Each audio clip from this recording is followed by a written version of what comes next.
Get your drinks ready. I read 10 books in June. Yes, it's a hot coffee. Yes, it's 1,000 degrees outside, but I'm at a cold brew and I'm too lazy to go buy some.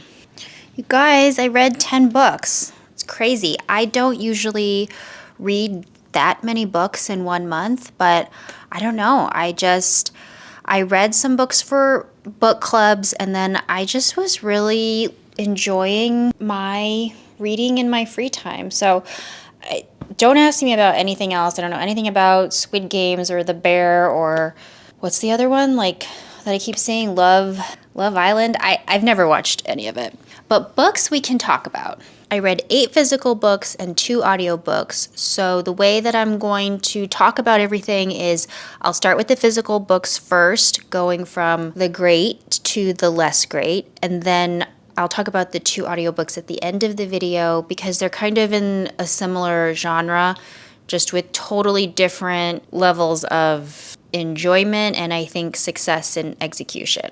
I'll just say one of the audiobooks is a 1-star read for me, which is very rare, and yet in this case I think extremely deserved.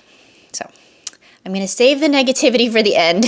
Pretty much everything I read I enjoyed this month, so yeah, let's get into it. First, I have Beware of Pity by Stefan Zweig. This was my first Zweig, and if you watched my last video, which was a reading vlog, I was finishing this. A little bit of a plot twist here because I wasn't really enjoying the book as I was finishing it. When I finished the book, I said in my video, I have a feeling that this is going to hit me in a few days, and that's exactly what happened. This is about a young cavalry officer in the Austro-Hungarian military whose name is Anton Hoffmiller. The setting is right before World War I, like quite literally right before. At the very beginning of the novel, Hoffmiller is invited to this dinner and dancing party at the castle of a local Hungarian aristocrat whose name is Kekesfalva. And yes, I did have to look up how to pronounce that. He goes to this party at the castle, and after dinner, everybody's dancing. He spots Kekesfalva's daughter, whose name is Edith, kind of sitting sort of by herself in a corner, and he thinks, oh, I'll go ask her to dance. So he goes over, he asks her to dance. Like this theatrical hush falls over the whole scene. You can sort of feel that the music stops, everybody stops dancing and turns to look because Edith is physically disabled. She can't actually dance with him. Neither person handles the awkwardness of this really well. Edith gets really upset, as we find out she is prone to do, and similarly, Hoffmiller is so embarrassed that he just flees the scene. A common reaction for him as well. Hoffmiller, because he feels so badly about what happened and embarrassing Edith and just the general unpleasantness of this whole incident, he embarks on this friendship with Edith and he really ingratiates himself into this family. A lot of this is born from, as he will say many times throughout this novel, how badly he feels for Edith and her situation and the impact that it has on the entire household. The tension in the book arises because Hoffmiller believes himself to be an inherently decent person, and he goes about these arguably good-intentioned deeds without really thinking through the consequences of his actions. The structure of the book is that it's told entirely from Hoffmiller's point of view, so we're really in his mind as he's contending with the decision-making process, even for these really boneheaded decisions. I mean, that's maybe a good way to describe him. He's young, he's naive, he's a bonehead. The guilt that he ends up feeling when some of the consequences come to fruition, as we, the reader, know that they will. I think what I was struggling with when I was reading the book is that anxiety. I felt uncomfortable seeing how everybody reacted to Edith, and in retrospect, it's so effective because what we're doing is we're focusing on the Kekesfalvas as this microcosm for the tensions that are brewing in Europe at the time, and compounded by the fact that our main character is in the military. I mean, we know what's in store for all of these people. So the the conflict and the tension and the anxiety is working on multiple levels here, and I found it really affecting. I really enjoyed this book. I am so happy that I read it, and I just ordered The Post Office Girl, and I will be very happy to read that one. My understanding is that this one is Zweig's longest work of fiction, but the writing was really clear, accessible. If you're in the mood to read a classic or something, this is a good one to kind of sink yourself into. Next is Smoke Gets in Your Eyes by Caitlin Doughty. This is a 5-star read for me. I loved this book. This was the only nonfiction I read in June, and it was a surprise for me. This is a memoir recounting Doughty's introduction into her career in what she calls the death industry. It mostly focuses on her time in her early 20s when she was working for a crematorium. She's really confronting Western views on death and our rituals, and really the discomfort that people feel around death and dying. And I think challenging why we feel uncomfortable and have to make everything nice. Why do we have to sanitize everything? And I'm saying we as an American. I'm not speaking for the whole of Western society, and I don't know that Doughty is either. But the reason this juxtaposition seems clear is because she peppers the book with these little snippets of how other cultures interact with death, their beliefs, their values, their rituals around death and dying. And it's so different from our own. And I'm sure she chose those particular examples intentionally as the starkest ones against her experience, and I think a lot of, at least the American reader's experience with death. And as a little aside, I don't know that I talk about this too much / ever, but I'm a lawyer by day and sometimes by night, unfortunately. And I've been a lawyer for 15 years now. And most of my practice nowadays is in estate planning, and I've done a lot of estate litigation. But with the estate planning side of it, getting people to talk about death and dying, even though it's a reality, is really, really hard. So I am coming from a particular point of view. And from that point of view, I really liked her approach in this book because it's really frank, it's blunt. She's not sugarcoating anything. She is giving her opinion without filtering it through how others might feel about what she has to say. It's really short. I read it in, 2 or 3 days. It's of a similar vein as David Sedaris, which, if you've watched any of my videos, you know that I love David Sedaris. Point being, this book, I can see how it could be polarizing, but if you like dry, kind of morbid humor, and you're not going to feel uncomfortable with the subject matter, and you would appreciate the humor and levity that a person could bring, who is a very good writer, by the way, to those subject matters, you really enjoy this. You'll fly through it too. It was really, really good. I arguably wouldn't be enjoying this book right now because I've had a lot of up close personal experiences lately with death and dying and having to say goodbye to a lot of people and pets. And so I'm probably not the target audience for this book right now, and yet it's a 5-star read. So I will let that speak for itself. Now I have Our Evenings by Alan Hollinghurst. This is a big boy. I read it on my Kindle, so I don't actually know. How many pages are you? Oh, it's almost 500 pages. I also read this for a book club, and I really enjoyed it. Our Evenings is a coming-of-age story. We're following David Wynn from his boyhood. He's about 13 or 14 when we meet him in 1960s England, all the way through to pretty close to present day. We learn that David is half Burmese, and we also learn pretty early on in the story that David is gay as well. So we have these immediately apparent themes of identity and sexual orientation. This book, it's big. It's almost 500 pages, and it's slower paced, I would say. It really feels like you're sort of on this long walk with David, and you're just dropping in and out of his life at different points. We meet him as a young boy, and then we meet him later on when he's embarking on his career as an actor, and at different phases in his life as he's experiencing different relationships. In that way, I think this book is so adept at show, don't tell. We learn about David not because he's telling us, and then this happened, and then this happened, and then this happened. We're just popping in and out of his life, and he isn't catching us up on what happened in between. We can connect the dots, and I loved that about this book. And the writing was so beautiful. I underlined what was on my Kindle, but I underlined so many things. And I bought the physical copy in hardback, which I don't usually prefer.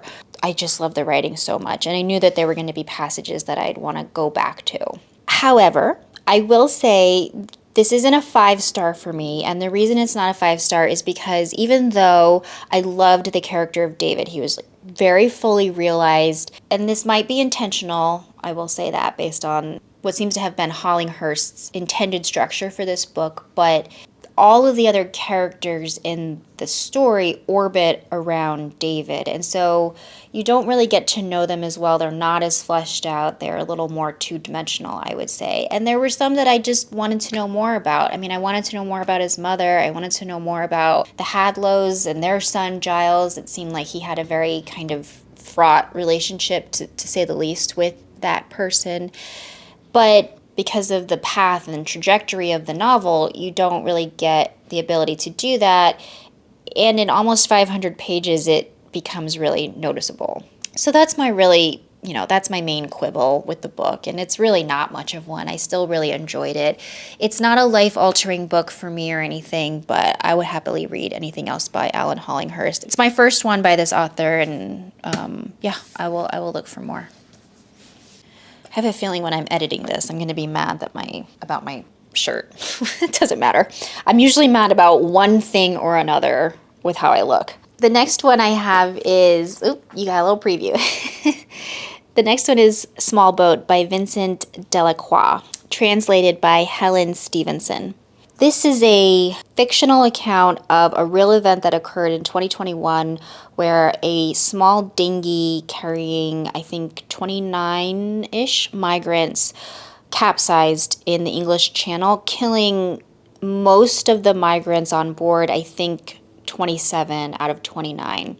So this book is told in different parts. The fictionalized account of the investigation and interrogation of one of the French authorities, the radio operator. The interrogation is questioning the operator.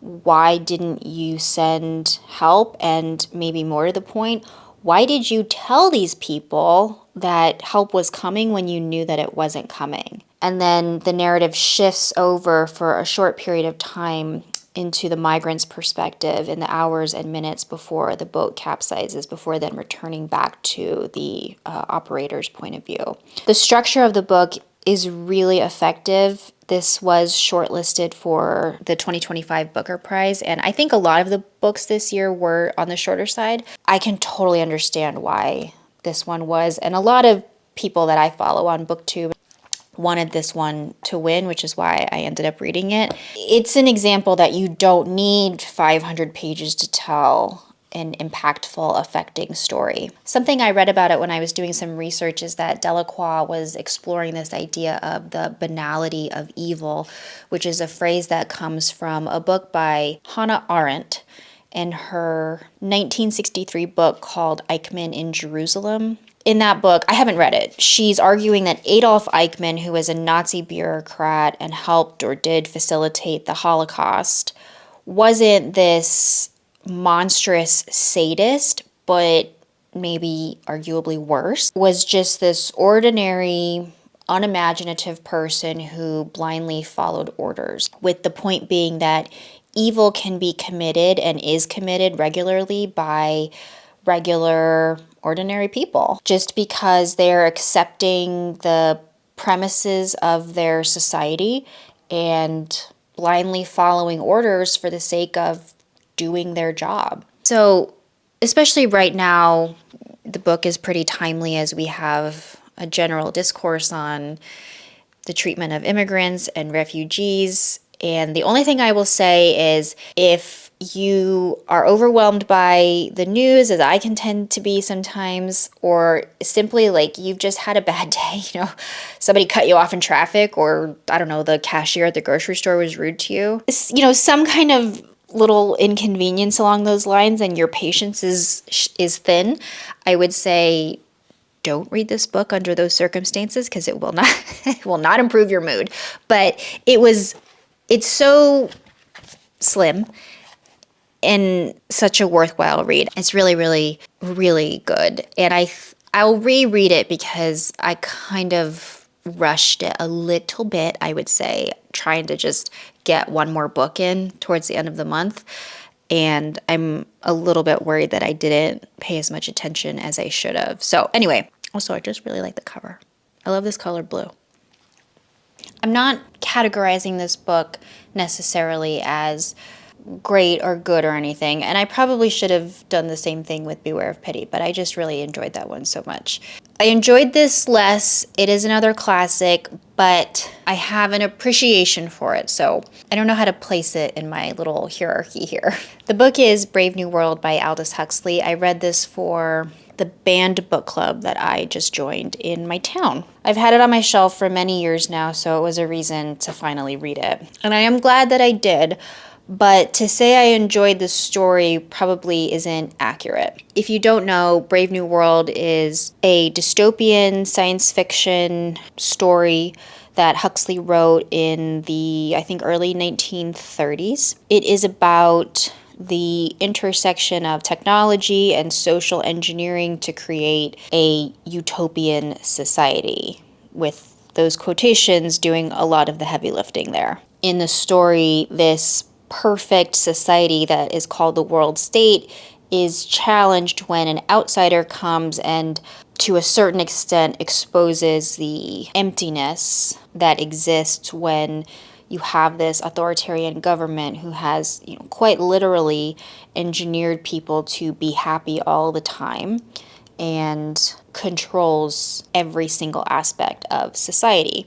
So through this story, Huxley is exploring individuality, loss of individuality specifically, freedom of expression, loss of control, and the dark side of perfection. My main issue with the book, and I think this was at least in my book club, the collective experience, is that it's kind of a strange story. It is a strange story, and I like that about it, but the pacing was weird, kind of jarring, because you start out, you're introduced to the society and how the government works and how everything's set up. Like, it's a very exposition wise, I thought it was well deployed, and you're being introduced to the characters, but then it shifts and then it kind of like lags a little bit at that point, and then you shift back, and yeah, it's uneven. And because the book is pretty short, it doesn't ever really quite find a rhythm.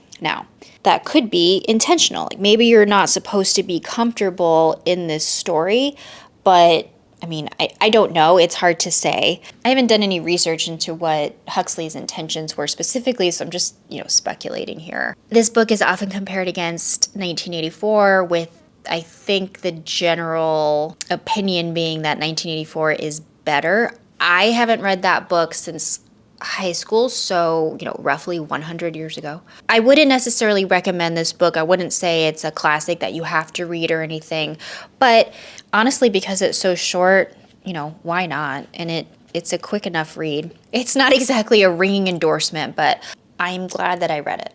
Maybe that's the best way to put it. Making our way through this pile. This next one I almost don't even want to categorize either. It's so cute and charming, but it's so small that I can't really compare it to the other things that I read last month. So let's call this one another uncategorized. And it is 84 Charing Cross Road by Helene Hanff. Helene Hanff is, or was, I think she's died now. Maybe she's been dead for a long time. I don't know. She is an American writer. She wrote plays, and I think she wrote for TV as well, and then she had her own career as a more traditional writer as far as I know. This book is a collection of the letters that she wrote with a bookseller and at a bookshop in London over several decades.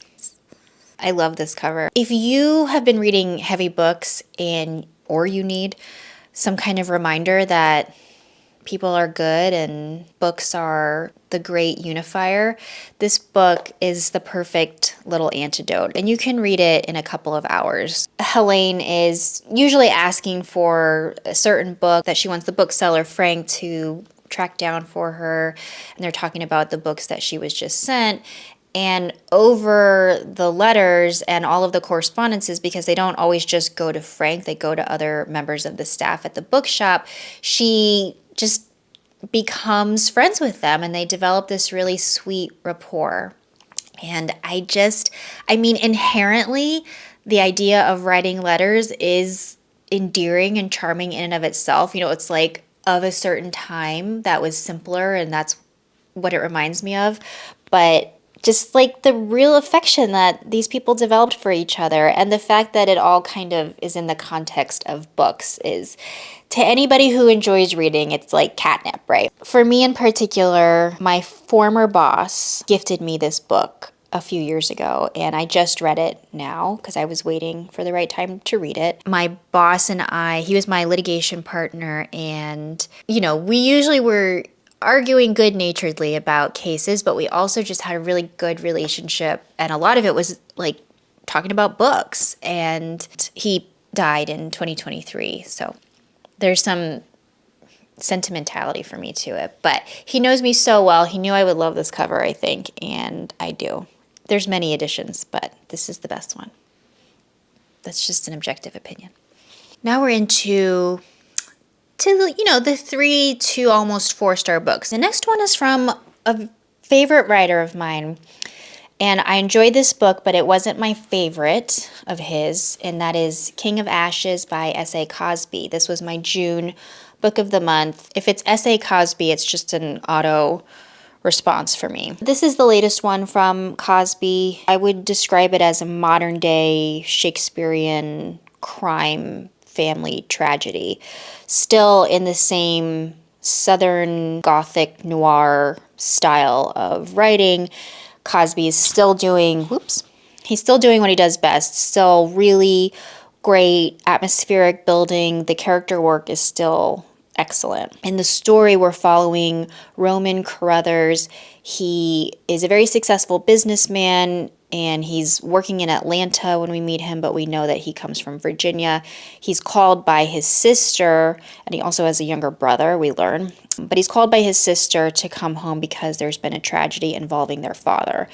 And when Roman goes back to his hometown, he learns that the tragedy with their father is potentially related to an earlier tragedy where decades ago, their mother went missing under mysterious circumstances. And because the family owns the local crematorium, which their father runs, and it's a well-known secret that right before her disappearance, their mother was cheating on their father, the local town gossip is that the father killed the mother and burned her body because he has access to the crematorium. So all of these rumors have kind of resurged when Roman comes home. Cosby is always analyzing and using crime, prejudice, race as storytelling devices.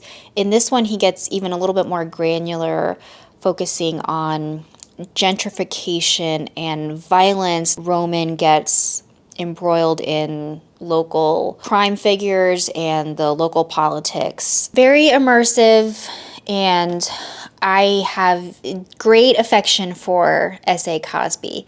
My issue with this book, in some way, it's almost a compliment to him. I don't know why I'm saying this like he's ever going to watch this. He's not.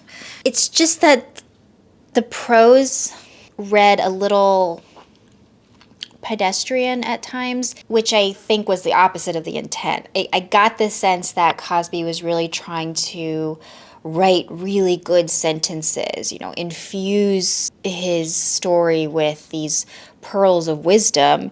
And I don't read Cosby for that flowery type of language. I read him for the grittiness, for the simplicity of his prose, and for the work that he does with his characters and his atmosphere. I mean, that to me is, it creates the story and naturally provides that kind of profoundness that I feel like he was reaching for in this book, and it's just not necessary. Like, he does not need to do that.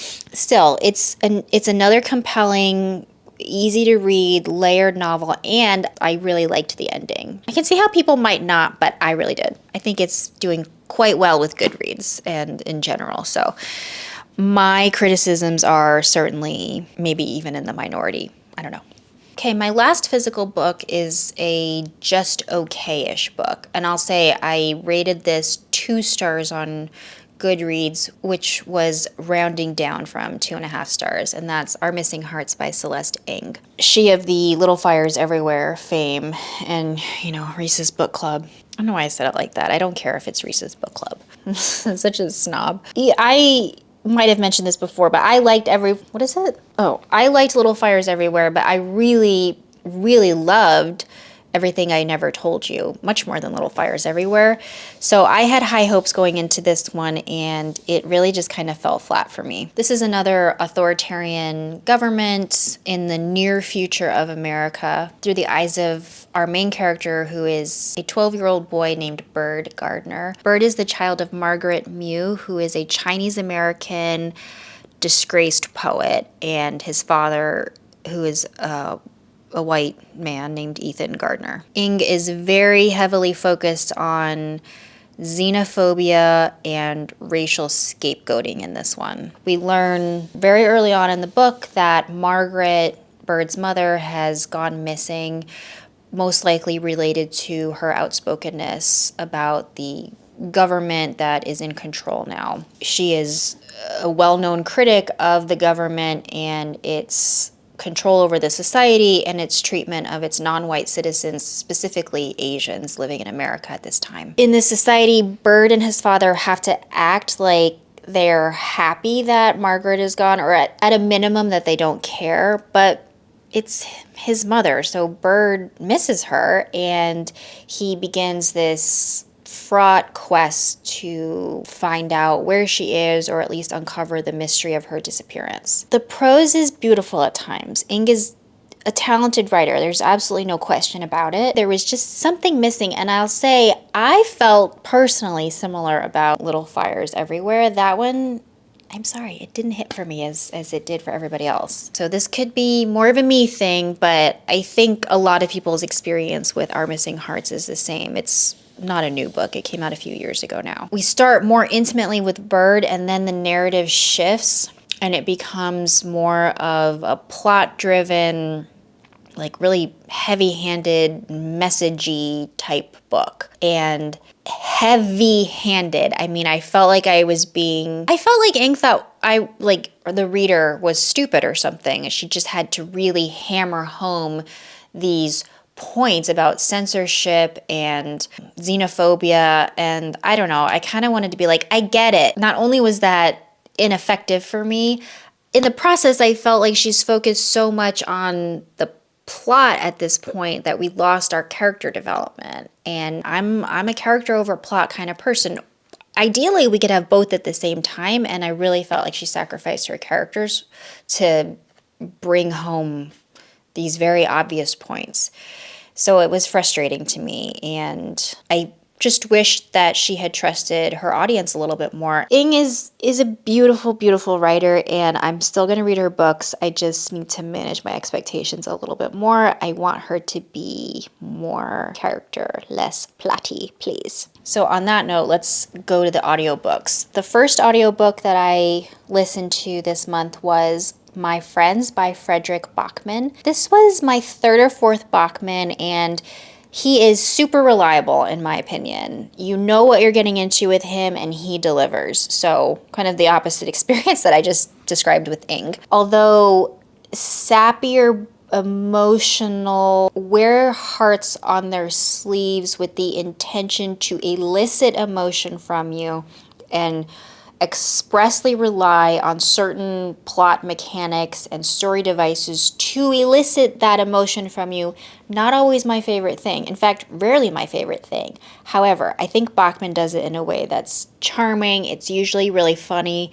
And it's just so sincere and I think well done ultimately that I can forgive some of the heavy-handedness that can occur. And it definitely did occur in this book. In my friends, we're following Louisa. She is almost 18, I think.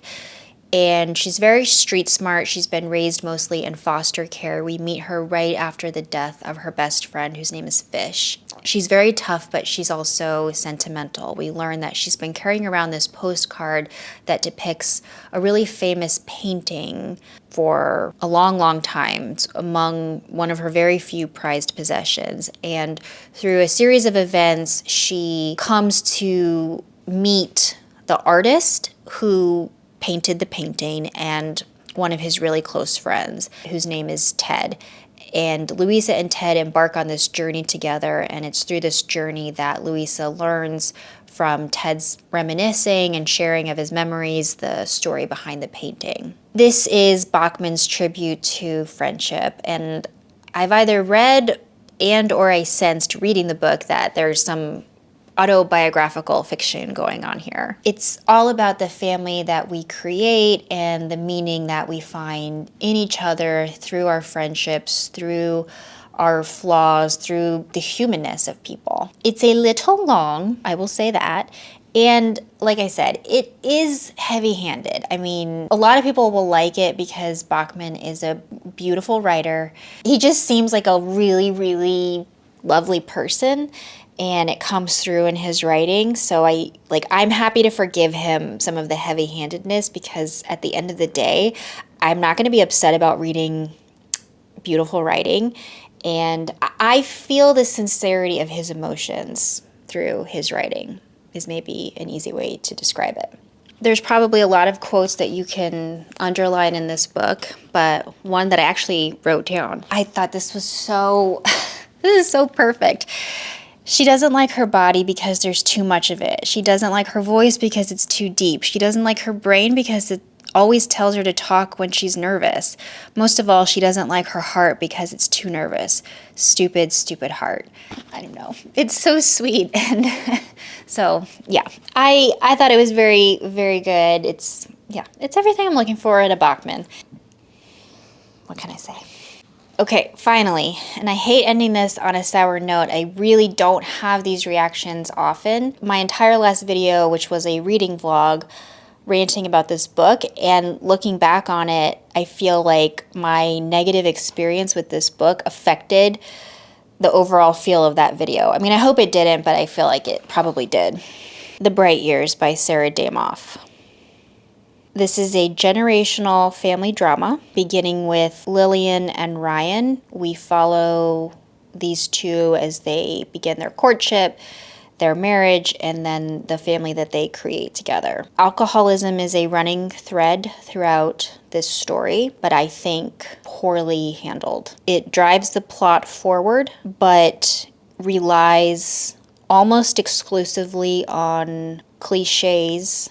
And I think the best way I can describe and wrap up this whole book is unearned. It is unearned on every level. It really rubbed me the wrong way. As we get further along in the story, which is told from different characters' points of view, although you stay with one character for, a certain length of time, and it's divided into years. So you might be, in the 80s, like 1985, and then you fast forward to 1990.